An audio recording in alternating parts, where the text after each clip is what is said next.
What up, what up, what up? You tuned into the Jose Morales podcast where we talk sports, business, and everything in between.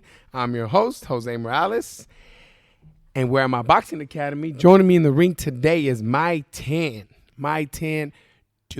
Yeah, I didn't want to kill it. I was like, I'm going to just let her say My that part. Tien Doan. My Tien Doan. Yes. And what we're going to talk about today is pretty much her life, law, her passion.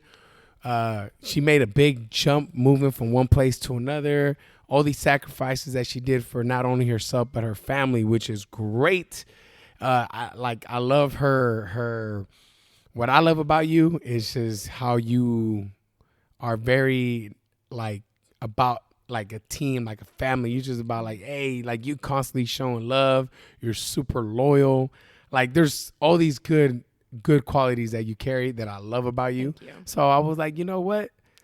Let's have My Tien on here. And then you also said you want to do it. So I was like, look, My Tien, I have you on my list. Relax, My Tien. My Tien's over here aggressive. So it's going to be November 30th when they hear this podcast. It's a Monday. Okay. What is your Monday ritual like? Well, how do you start your week, My Tien? What do you do? What's a good way to get your week going and make sure you have a productive week? It's interesting. I was talking with someone earlier about what are the top things that really make your day. And one of the top things for me is 5 minutes of peace in the morning with a cup of coffee. And I think that really sets the tone for your day, especially as my day is really busy. I get up very early. I work very late. And so it's about finding time within your day to create some sense of peace and just taking a moment to just enjoy the moment. Yeah. So for me, it's very simple. Rush. Yes, for me, it's very simple. It's a clean made bed. As soon as you jump out of bed, you make your bed. It just sets the tone for the day. You get a cup of coffee and you just sit there and just enjoy the moment for at least 5 minutes. It gives you a sense of groundedness for you to start your day. I like that. Yeah. So where do you do yours at? When you sit down and chill, where you at? Living room? I'm in the living room. TV I have off. TV's off. TV's not important. And you got your coffee? Yep, we got our coffee. We got the sun, the sunlight coming in. Got the plants growing. Oh, shit. You like that too? My wife be like I that. love it. I love it. She'd be all about them plants. I'm like, chill out with your damn plants. Relax. Yeah, that definitely sets the tone. It's all about setting intentions, especially on a Monday. So that's very important. I love that energy you carry. You on it. That's what I'm talking about. So you sit there, and then what time usually you start your day? So what time is this? I wake up at 6. On average, 6 a.m. I wake up at 6. I'm in the office by 7 and rolling until whenever until the midnight oil. Yeah. So tell us what you do for a living, and then we'll get into your story. But just tell us what you do. And Sure. So I'm an attorney. I've been practicing law since 2018. After I graduated law school and passed the bar, I had the amazing opportunity to work for Governor Brown. I focused and concentrated on paroles, commutations. You said that was your so rewarding, and you loved that it. was the most rewarding aspect of my career. And granted, my career is still fresh, right? I'm just starting out, but that was very rewarding for me to be able to help people who really didn't have a voice. And for me, it was important, and because I value redemption. I value being able to start your life all over again. And it's important for people who have proven themselves worthy of redemption to be able to get a chance to start their lives over again. For us to be at the freaking capital of the state and being in the same room with all these powerful, players and decision makers, and being able to be one of the people that influences that, for me, that was the most rewarding thing ever. Unfortunately, he ended his administration, right? Yeah. And so, I then made a transition over to private practice, and now I practice family law. How's that? So it's rewarding, and it's in a different sense. It's challenging intellectually, obviously emotionally. We're dealing with people at their most, at the worst points in their lives. Yeah. So you're not always going to get the best versions of people, them, right? yeah. And so it's about navigating that while, navigating their interests. So we're you deal dealing with with a lot of angry. We're dealing with angry, emotional, hurt people and children, right? We're dealing with divorces, custody, and it's about how we can, advance our clients' interests. So how do you not let that rub off on you? How do you have an angry ass person not make you pissed off? It's about finding balance, right? And finding balance for me, one of the things is coming here. One of the things is being able to let loose the emotional baggage that I'm, keeping in every day by, taking it out on the bag. It's about finding time. It's about also developing boundaries and not allowing the work to bring me down sometimes. Because I could see that being easy to bring home with you. No, definitely. Yeah, I mean, you're laying in bed and you're thinking about something. I'm not going to lie. You do wake up thinking about your cases. You go to sleep thinking about your cases. But at the end of the day, there has to be a boundary, right? Because you can't pour into other people if you don't pour into yourself. And if you're full of negative, toxic energy, how can you then serve your clients? How can you then serve your customers or your friends or your family? Very true. Yeah. I talk about that with the trainers too. I mean, you can't be a good trainer and care about your clients and your boxers and all this if you're in a mental state that's bad. Right. And angry at the world and angry at everything. So you're Vietnamese. I am. Where's your family from in Vietnam? So we're in the middle of the country. What's it called? It's called Hue. Okay. Yeah. So we my parents grew up there. I was born there. My entire family was born there. My father fought in the war. And God bless him, he did everything he could to get our family out of that. Granted, I was born much later, but he fought very hard to allow our family the opportunity to immigrate over here. So we immigrated in 1996 to Florida. Didn't know anyone, didn't have, people to... Why did your parents want to come to the U.S. and why Florida? Yeah. So we came because we knew growing up, well, they knew, let me speak for them. They knew that they couldn't really raise a family in Vietnam with the current state that it was in, that they would never be able to give their children the opportunities that they wanted to, right? And so my father, after being captured from the war, after, spending 5 years in a, re-education camp, he realized this wasn't the place to raise children, because my children would never have the opportunities that I want them to. So he fought very hard years to be able to get us to be sponsored over to the United States. Actually, President Clinton sponsored our family over here. And so, we are forever grateful for that. We chose Florida because we did have some family in Florida. So we did have some roots and connections. But at the end of the day, it was really much, we had to fend for ourselves. We came over here with nothing. We were on welfare. My father was sick, and so we depended on the system, to get us through. And gratefully, we didn't have to keep relying on the system. We made a way. What part of Florida were you at? Orlando. So what's Orlando like? Tell us. I just think Disney World. Everyone thinks Disney, and so much more to that, of course. I loved Orlando. It's funny because when I came over here from Orlando, I was expecting Sacramento to be, the capital of the state of California. Hold up. You making it sound like we ain't tight, bro. Hold up. Let's correct that. No, I'm playing. So what were you expecting? I don't know. I was just expecting the same energy. It sounds like you went on a blind date. Yeah. You were expecting this guy, and then it you got... it did not meet my team. expectations. Oh, shit. But then I came to... It's similar to a date. I then realized, okay, what are the good qualities of this state or this? I'm sorry, this city. Or this person, right? And so choosing to find the good in what was here. Yeah, like fuck. I'm already pregnant. Fuck it. What can I find out of this guy? What are the good things? Well, I mean, he's present, right? He's here. He wants to be here, right? Yeah. Anyway, So what did you find good in the city?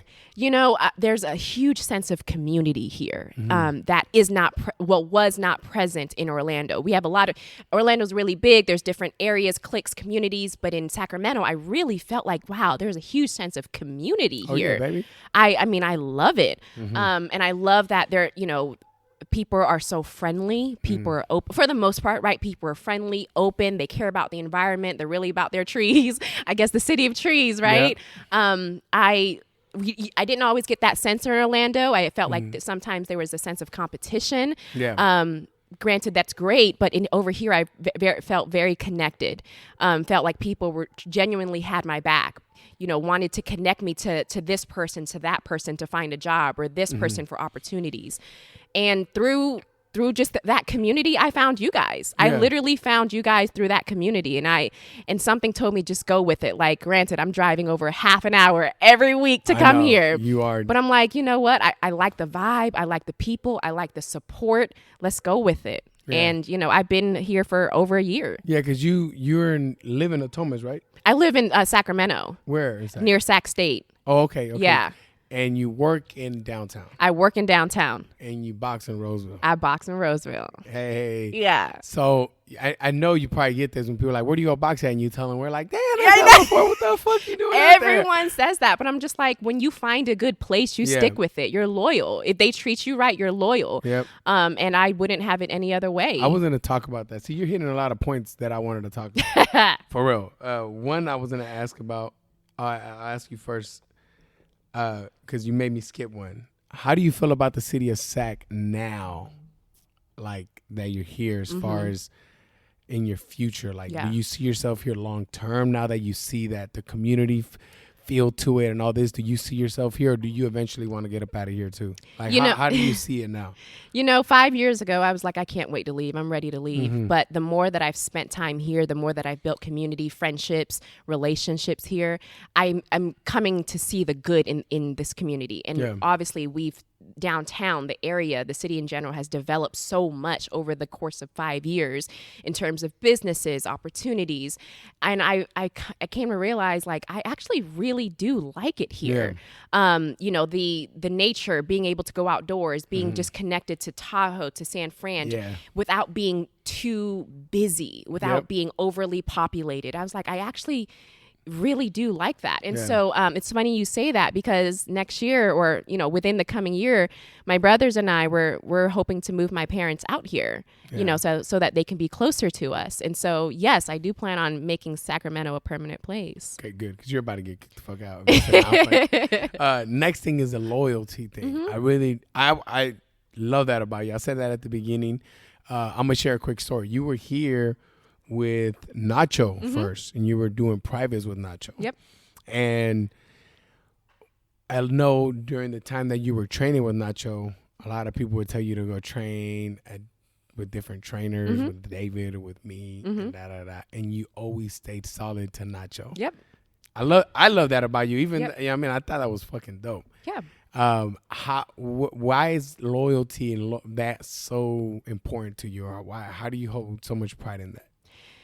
Because it says a lot about your character, right? And of course, I don't want it to be confused for being loyal to people who aren't good for you, or being loyal to situations that aren't good for you. But when someone treats you right, or when a situation has continued to, go good for you, or you develop good relationships, you want to continue to foster that. And it says a lot about you as a person that you are loyal to those who treat you right, who respect you, and who support you, or who invest in you. Is this something that you gained as you got older, or is it something your parents taught you as you were a kid? I definitely think it was through experience, through friendships, through relationships that allowed me to see that, it's good. It's one, it's karma, right? So you want to do good and I'm put a good. big believer in that shit. Yes. Fuck that. Yeah. So if you put good karma out there, but good karma comes back.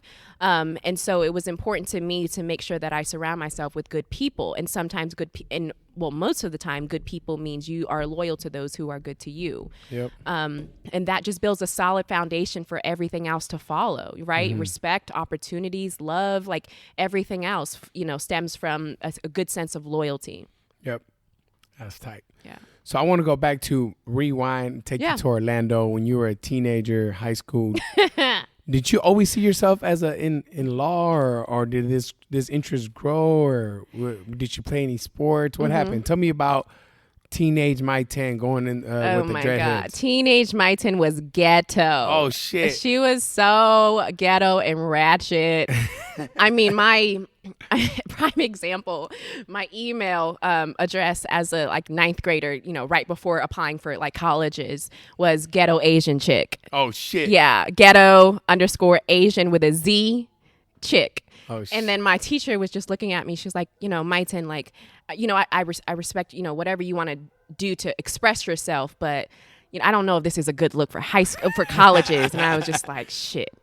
I was a hot mess. But to go back to answering your question, because we grew up in the hood. Yeah. I grew up in the hood, and the hood has never left me deep down inside. But growing up, we were not wealthy, right? We lived in the hood. We were on welfare, and we were obviously not white and privileged. So a combination of that, we were the victims of discrimination, oppression, prejudice, and especially my parents, right? They didn't speak a lot of English. My parents cleaned toilets for a living, and through that, they put all of their children through college, debt free.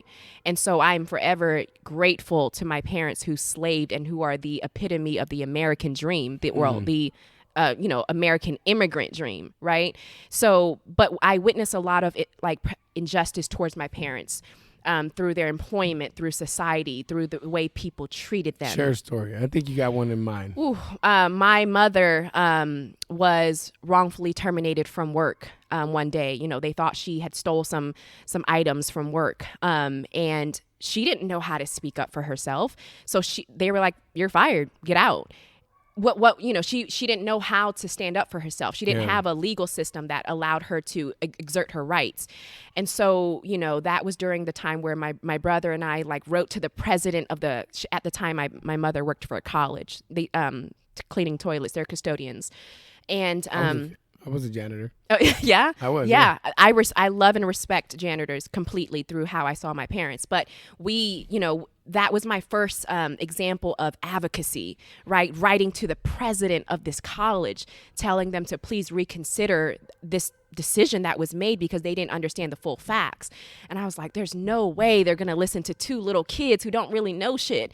And lo and behold, our actions had an impact. And the president got our letters, and he reached out to the people that terminated my mother. She got her job reinstated. She got an apology. It was amazing for me to see advocacy in a little girl who really didn't have a voice, but wanted her mother to have a voice. And so it was little examples like that throughout my life where it angered me that people didn't have a voice, or that people's voice were suppressed by power and privilege. And so seeing my parents suffer, it was ignited a fire in me that, no, I want to be a voice for people who don't have one. And I want to be able to speak up for, oppressed, underprivileged populations. That was what I was surrounded by my entire life. All my friends, we were all poor growing up, and we all faced the same injustices that are still prevalent today. Yeah. So that was really the fire that ignited me to want to go to pursue law. So now I can see, after you shared that story, I can see why you like when you were working for Governor Brown versus what you're doing now. Because that's kind of like in the way you're saying. Definitely. What was that job like? Can you tell me more about it? You said it was just your dream job. What was it like? Amazing. To be able to sit. You have a story? Yes. Tell me a story. Oh, I'm going to tell you a story. Stories is the way you catch me. I'm going to tell y'all a story. All right, tell me. But let me just briefly answer your question. It was so rewarding to just sit across from the governor of the fucking state of California every week.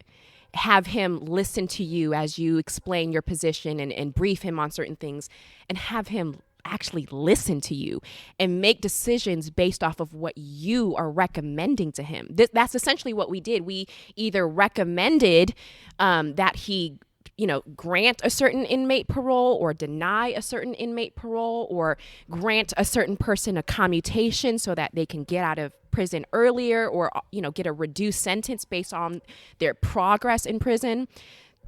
To be able to influence decision at such a high level was just phenomenal. And to see that my voice or my opinion mattered to the fucking governor was amazing. And so that was like a consistent rewarding experience for me every single week. Yeah, that's huge. I'm forever grateful, because you don't just apply for that opportunity. It was very much through people, through opportunities, through loyalty that I got that job. Forever grateful for that. Governor Brown was amazing, and he is very much an advocate for, among other things, criminal justice reform. So But to answer your question, my number one story that I always love to share about my experience with the governor's office was I taught Governor Brown the term ride or die. I am forever proud of that. So we were in a briefing one time at his mansion, his house. And, I was explaining, an inmate story. And I was like, yeah, she's, she was a ride or die. And he was like, what?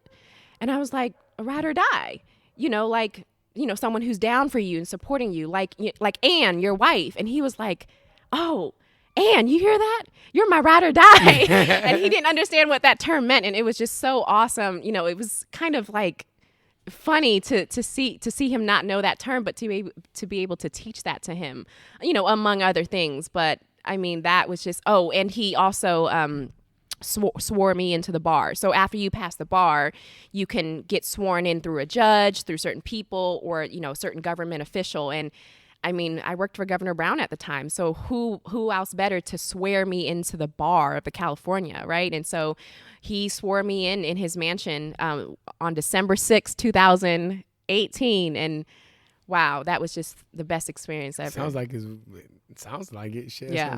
Did you keep in touch with him or anything? It's hard because he's now like living solo and doing his own thing, and he doesn't really, keep up with technology. He's, has his own ranch and trying to do his own thing. So not as much, but we definitely have pictures and memories, and I still keep in touch with a lot of the people that we worked with. A lot of the people that I worked with are now appointed as judges. He appointed most of the people that were my supervisors as judges, and I'm very, very happy for them. Yeah. So that's tight. Yeah. We keep going back and forth, but we can go back to Orlando. Yeah. When you were in Orlando and you were in this hood, this ghetto Asian chick, and you wrote that letter to the president of the company, and you got your mom's job back. That's what kind of planted the seed that you kind of like this. Yeah. How did you water it, and how did it grow, and how did the interest grow? Like, how did it eventually get you to go from Orlando to Sacramento? Okay, give us that story. Because I remember you telling me your dad was like, what?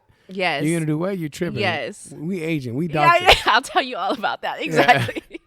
Yeah. So that was the fire that ignited everything else, right? In that domino effect. So I still am very passionate about homelessness efforts.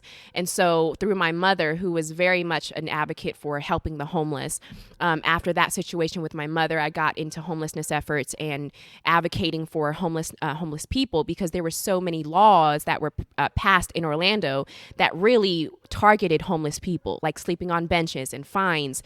And so I was very involved in the college at the time, even as a high school student, in helping to work on some of these ordinances that were passed that affected homeless people. That really got me going into other things, into speaking up for people who didn't have a voice. Again, I was very involved in homelessness efforts. We actually published a book, my high school, and a documentary called Everyone Has a Story to Tell. And we interviewed homeless people and, really told their story. Everyone thinks homeless people are drug addicts and this is the life that they chose. But most of the time, that's not the case. Most of the times it's just circumstance. And so it's bringing back the humanity in how people and like society views homeless people. But to answer your question, how I really got it to where I am now, I was in college and kind of figuring out my life. I'm Asian, and, true to stereotypes, my parents really wanted me to be a pharmacist or a doctor. That was just because they acted from a place of love yet fear, right? Because they're like, I want you to be successful. I want you to be safe. Play it safe. And playing it safe meant going the route that was sure to secure your financial future, your stability. And I was like, I don't want to play it safe, right? Like, I didn't really care for medicine, but I'm passionate about speaking up. I'm really passionate about people and laws. And I told my father, I'm gonna apply to law school. And I tell the story all the time, and I even tell it to my father now. He said, no one's going to hire you. You're a woman. You're an Asian woman. If someone wants a defense, if someone wants representation, they're going to go to the white man before they ever come to you. And so that really hit me hard, because like, your own father doesn't believe that you can do it, or at least at the time, that was my interpretation. My own father didn't believe that I could do this. And that really forced me to prove it to him, but really more so myself that I could. And that was those few phrases that he told me was the reason I'm here now. I said, I'm going to go far away. I'm going to take a risk. I'm going to show you and really myself that I can do this. And he was like, why? Why are you, why do you want to disappoint your mother and I like this? And I'm like, I'm not. I'm really trying to help y'all. I want to do this to secure a future for you guys. And I want to show you that your daughter can do this. And I'm not going to be successful by playing it safe, by doing what you want, or by staying in the area just so that I have, support and stability. No, I want to go somewhere where I'm forced to just survive. Yeah. That's what I did. I found California, moved all my shit out here, lived by myself, paid the rent by myself, made a way. And it was never about me. Like I didn't want to just leave my parents and be like, peace out, y'all. I'm going to California, living my best life. No, this is all for my parents. Everything I do is for my parents, to give back to them the life and the opportunities that they gave to me. Yeah. Yeah. Damn. That's crazy. I like that. I like that how you were like, no, if I'm going to make this happen, I need to do it out of discomfort. Yeah, definitely. It reminds me kind of when I first got the gym, everyone would tell me, still don't leave your job. Just teach until you build up your clientele. I'm like, fuck that. I got to go 400. Otherwise. Period. I'm really like, oh, I know I can always fall back on this. Exactly. Well, I mean, how do you know what you're made of until you're forced to have no options? Yeah. Until you're forced to really prove it to yourself, right? Otherwise, you always play it safe and you never know your potential. And that's what I didn't want to do, is play it safe and never know my potential. Mm-hmm. Definitely. So then now you're here. What did they say that you are now 2 years of practicing? Did you ever go back to your dad and be like, oh yeah, all the time. I always call him out on it because I want him to really, truly understand the impact of his words to me.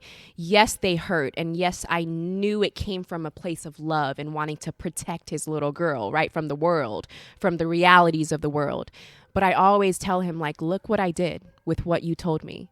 Like, look what I did. And look where I'm going. Like, this is for you. This is never about me. This whole journey, my job, my quote unquote success, it's not about me. It's about what I can do to give back to my parents. Mm-hmm. They came here with nothing, and they still technically have nothing, right? And so everything I do is to give back to them. And it's so important. That goes back to a sense of loyalty.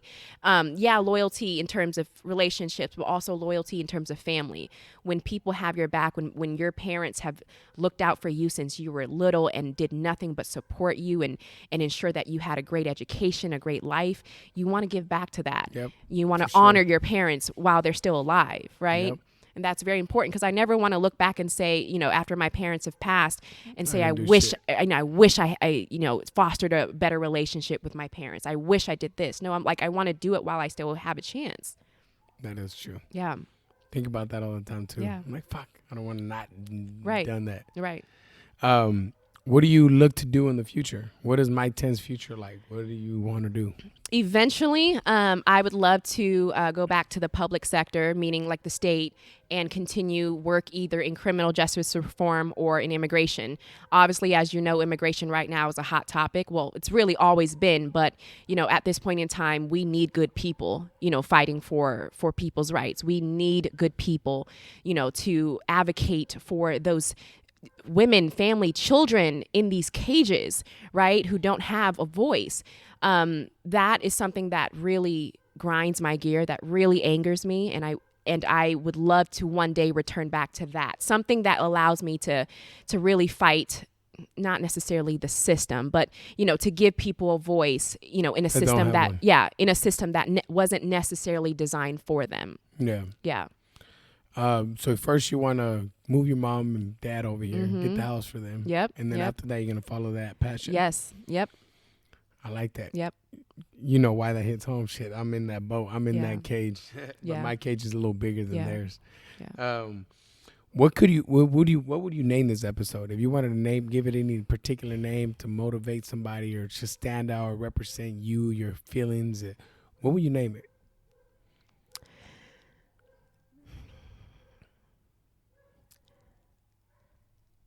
I would say the rose that grew from concrete. and that's applicable to everyone, right? Concrete, a rose isn't meant to grow from concrete. But when you want something bad enough, whether you're a business owner, a student, just a regular Joe, you make a way. As a little girl, I made a way. As a professional now, I'm making a way.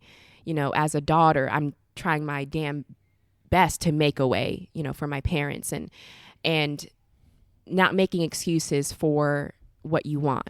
If you want something bad enough, you're going to grow and you're going to go get it, period. Yeah. And so I feel like the rose that grows from concrete is a metaphor for a person fighting through all the odds that are stacked up against them and going for whatever it is that they want. And growing beautifully and gracefully despite all the shit that is designed to prevent them from blossoming. Yeah. Yeah. And you made it happen. Yep. Amen. I like it. Amen. Are you religious? I am spiritual. Spiritual. I'm very spiritual. I'm very connected to myself and my higher self. Mm-hmm. Yeah. Do you pray? I do. Daily, once a week, well, every now and then, only when you're scared? No. No, I think prayer is like inherent in how I live my life, right? You don't necessarily have to, what I mean is you don't necessarily have to say, dear God, this is my wish list. Please, yeah. I think I meditate. And so in meditation, I'm also in a sense praying, right? Yeah. For healing, for abundance, for my family, for the universe. Prayers is just inherently in how I live my life and how I honor myself and my family. So being spiritual is just a way of life for me, not necessarily a separate practice. Yeah. So in that, I'm always giving thanks to the Most High. I'm always sending good vibes out there. I'm also always asking for good vibes to come back as well. So in that sense, that's my prayer. Yeah, I'm kind of similar. I'm like that. Yeah. Is your family like any religion, like Christian? Yeah, my family's Buddhist, and I do take a lot of those practices in, right, in terms of letting go, in terms of not allowing attachments and suffering, but allowing things to come and go, accepting what is and what isn't, so that you can live a fulfilled life without suffering and attachments. That's cool. Yeah. What would you tell a person that's listening that is afraid to make that jump, like moving across the country like that, or they're thinking about it, but they're not really, really ready to commit to that? Mm-hmm. What would you tell them to get them to just jump off and jump in the water? Their dreams aren't big enough. What I mean by that is your dreams need to scare you, right? Otherwise, what's the point of pursuing them? And so if that's the case, then you really have to reevaluate, how bad do I want it? Mm-hmm. Do I really want it bad enough to be able to put everything on the line? Or do I think, is it nice to have it? It's one thing to say, oh, I would like to do that. I would like to open my own gym. I would like to be a lawyer. Mm-hmm. It's another thing to be, I am going to open my own gym. Yeah. I am going to be a lawyer. There's a difference in mentality and mindset there. Mm-hmm. So I would challenge the person, how bad do you want it? Are your dreams really big enough? Because if they don't scare you, then what's the point? Yep. What's the point? That's true. Well, then quit thinking about it. Go find something else. Right. You obviously don't want it that bad. Mm-hmm. What is your favorite restaurant in this area? I love food. I don't know if I have a favorite restaurant. You love food. I love food. Sushi, like soul food, because I grew up in the South, so I'm all about, that collard greens and cornbread. Yeah, me too. Yeah. You went to Fixins. But I love soul food. I share a food. Funny story. So my wife she didn't really she's from TJ. I mean, there's no seafood. I mean, soul food in TJ. Yeah. And we were in Miami. We were in Miami. Oh, nice. And we were leaving our hotel. We were going to drive to Orlando, actually. Okay. Funny. Okay. And she wanted to get breakfast. I'm like, well, look for a spot. She finds this place. She tells me where to go. And then when we're close, I asked her, I'm like, what's the name of the place? Because I'm looking for it now, right? Yeah. And she's like, it's called Soul Cafe. And then I was like, Soul Cafe? She's like, yeah. I'm like, okay. I'm like, you don't know what you're getting into. She's like, what do you mean? She's like, it's got 5 stars. It looks like it's got good breakfast food. It looks good. I was like, all right, Soul Cafe it is. And then I asked her, I'm like, do you know what soul stands for? Like where the soul came from? It's not just cafe. You're right. And she's just like, no, what is it? I'm like, you about to find out. We walked in there. We were the lightest person in there. Everything, the pictures, everything was black. Everything. I'm talking about. Too funny. Hey, and the people were so nice though. The servers, the food was delicious. Yeah. And it cracked me up because she was like, can I get pancakes? And they were like, pancakes? You mean like waffles? Chicken and waffles? We got waffles. And then she kept asking for shit that we didn't have. I'm like, come on. You can't go to a Mexican restaurant and ask for a cheeseburger, right? Same shit here. She's like, I didn't know they didn't need pancakes. It was hella funny. I was dying. So you like food? I love food. Sushi, like I mean, the options out here compared to Orlando are just like breathtaking because I've actually met so much more people of different ethnicities out here than I did I've never met a Filipino person until I moved out here. There were I never met a Hmong person until I moved out here, and so I have been able to try different cuisine from different countries, which is amazing. But I'm always down for some good Asian food. Just saying. I'm not big on Asian food. Really? I fuck with sushi. Well, that's what I mean. But I don't know. I just probably went to the wrong spots or something. But I've always hated Chinese food. Okay. Have you ever tried pho? Nah. Bruh, we got to get you on a good good place. I was just talking about that. I'm going to give me some. Yeah, we got to hook you up. But yeah, I don't know. Okay. I don't know. I just need to try it. Okay. I just need to try okay. it. I don't know why. I've always had a hard time with it. Interesting. Okay. To each his own, but I'm going to hook Indian you up. food too. I can't fuck with Indian food. The spices or? Anything. I don't know. I think it's a curry. I don't know what it is. Oh, you don't like curry? Yeah, I can't fuck with it. That's fine. That's fine. We'll find something else. I like soul food though. Okay. And Italian food. I love Italian food. All right, we getting me all. I'm getting me hungry. Yeah. Tell me something about you. Not that many people know. Something about My Tien. Not that many people know. Funny or just in general? Whatever you want. You can make it funny. You can make it serious. Whatever you want to say. Let's keep it lighthearted. I actually remember people by the way they walk. So I'm a visual learner. So I'm a very photographic memory type of person. So let's say like I just I'm looking at you and I can, analyze your entire body, how you walk. Not that I'm actively doing that, but in the back of my mind, I'm just, okay, that's Jose. So let's say like. So how do I walk? I got No. Not that I'm like analyzing how you walk, but I'm saying I remember you based on how you walk. The question is my walk a G or no G? Oh my gosh. So what I mean is, let's say we're in a dark alley and I can't see your face and I just see a person walking. I can totally pick out who you are based on how you walk or like how the shadow is.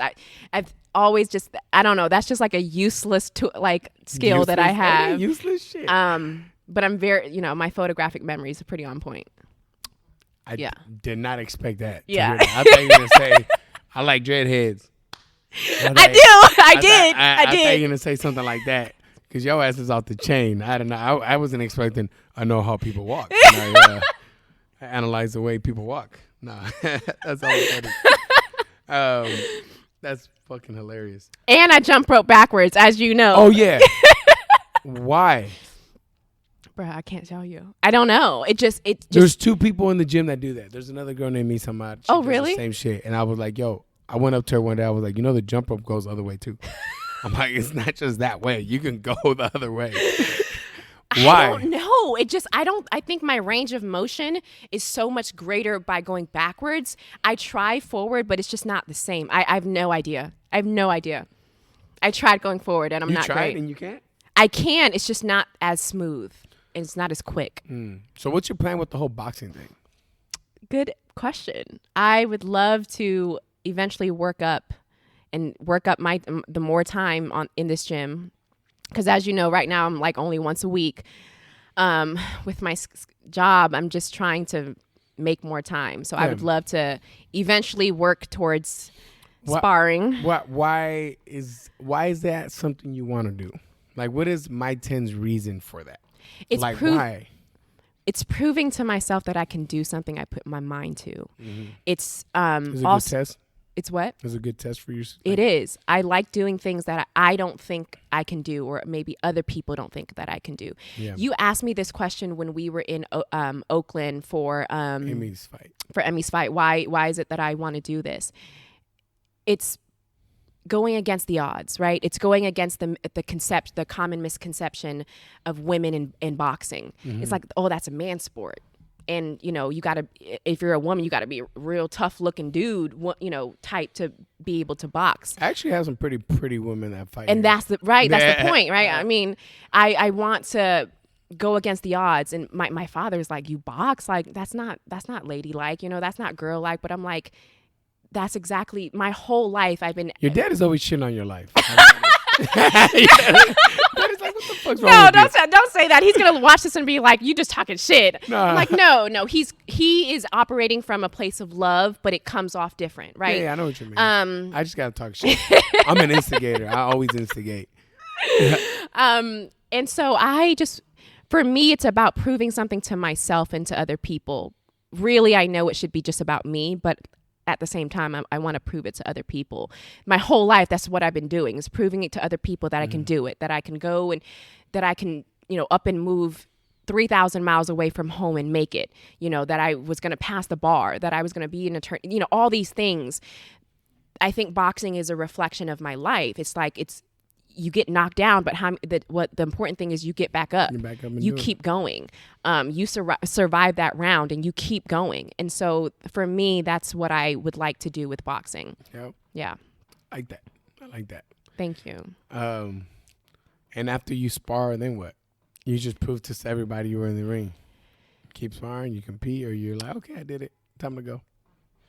I don't know. That's a good question, Like, but I'll I don't cross that bridge when I get there. Yeah, but I think the reward is in the journey, right? Yeah, it's not the destination. Sure, one day I'll get in the ring and spar, but that doesn't mean anything if the road leading up to that didn't, you know, show me something about myself, test me, challenge me, and made me uncomfortable. So I think it's the road leading up to that eventual goal, right? Yeah. That is really the reward in the journey. That's what matters. You know, that's reflective of my life is keep going despite all the odds. Yeah, you get hit. Okay, keep going. So what? Stop being a pussy and keep going. Keep going.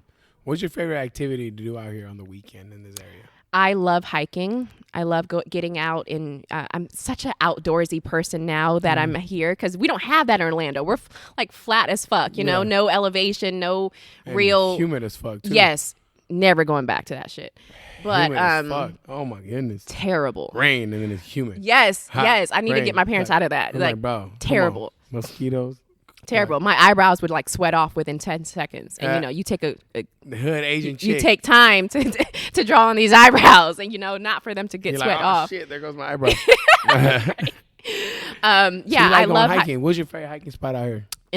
Along the Pacific. So I love Pacifica, Daly City, Montero Beach, like all along Highway 1. I always try to find a different place that I don't know. And I just decide that morning and go. How about Tahoe? Oh, that's beautiful, but it's so populated. It's so busy and it's populated. And where are you going? Tahoe's huge. I know, but in terms of hiking trails, everybody and their mama out there. Nah, but you got to get lost.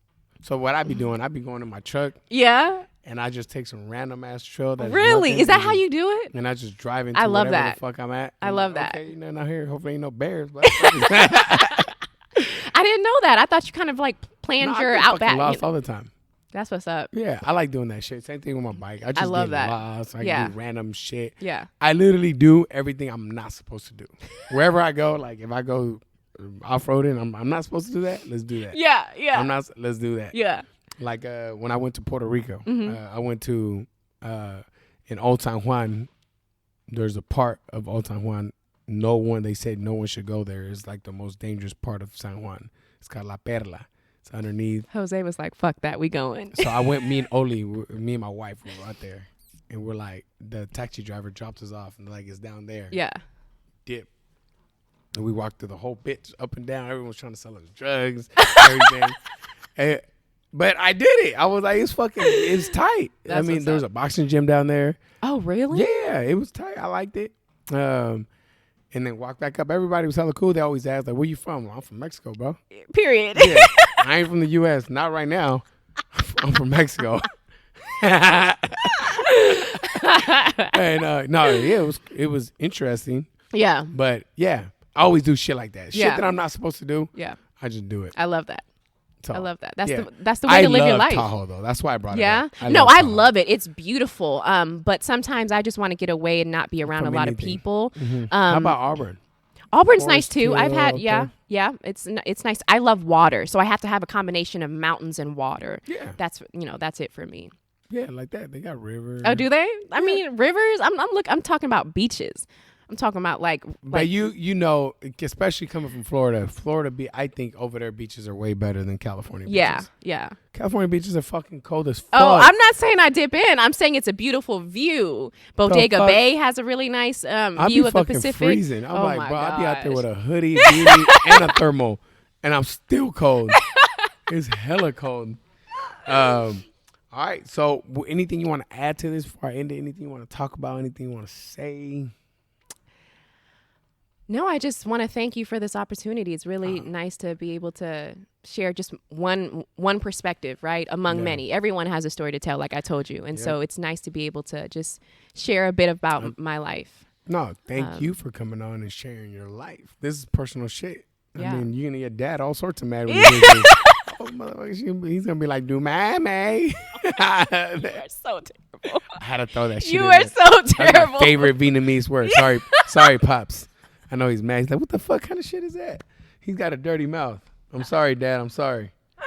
How can we stay in touch with you? Someone wants to connect with you. And by the way, the girl's single. She been like trying to. Oh my God. She been like I trying. cannot believe She's single Jose. and ready to mingle.